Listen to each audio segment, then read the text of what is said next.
әлеуметтік жүйеге шығарады.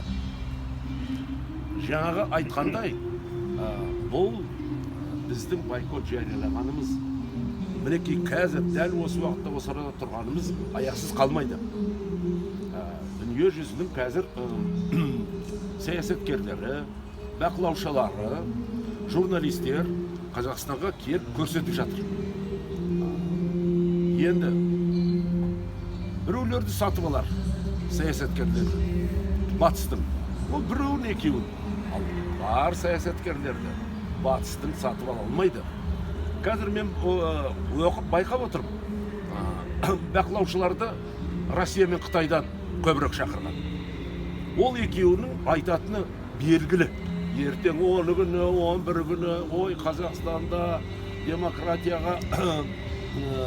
демократияны пайдаланып, Қазақстан жақсы сайлау өткізді, ешқандай қаталық болған жоқ, ұсақ түйек, біреу участокта сүрініп кетіпті, содан кейін анау урнаға соғылып, ол бисайып қалыпты, оны түзеді, орнына қойды дегендей мәлімдеме береді. Бірақ оларға қазір халық сенбейді. Қытайға да сенбейді халық. Россияның мынау бақылаушыларына да сенбейді халық. Халық біледі не керек екен, не істеу керек екен. Оны біз мына халық құрылтайында айттық. Онда баяндама болды. Сол баяндамада көрсетілген біздің шешіміміз алған оның барлықтары 10-ы, 11-і, 12-сі ойламау керек 9 күні сайлау өтті, соныменен бітті. Бұл диктаторлық жүйе ойлайды. 9 күні шуласа шуласын өткізіп алайықшы.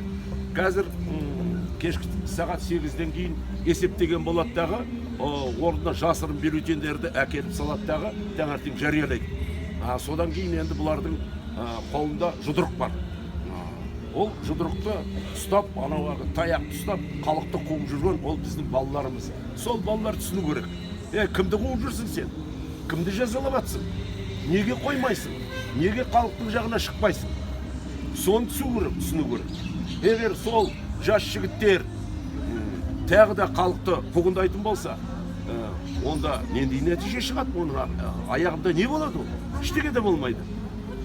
Бірақ халық ұмытпайды. Халық ешқашан ұмытпайды. Сұрақ қойсақ болады ма?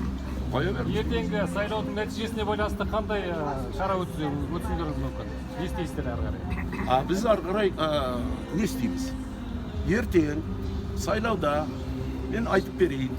Тоқаев сол 65-75 пайыздың арасында дауыс алады. Қалған қуыршақтар оларға бөліп береді. Қосанова бар, тағы да басқалары. Кейбіреулердің ана Қосановтан басқасының фамилиясын ұмытып қалды халық. Сондықтан соларға бәріне бөліп береді, сосын жариялайды. Содан кейін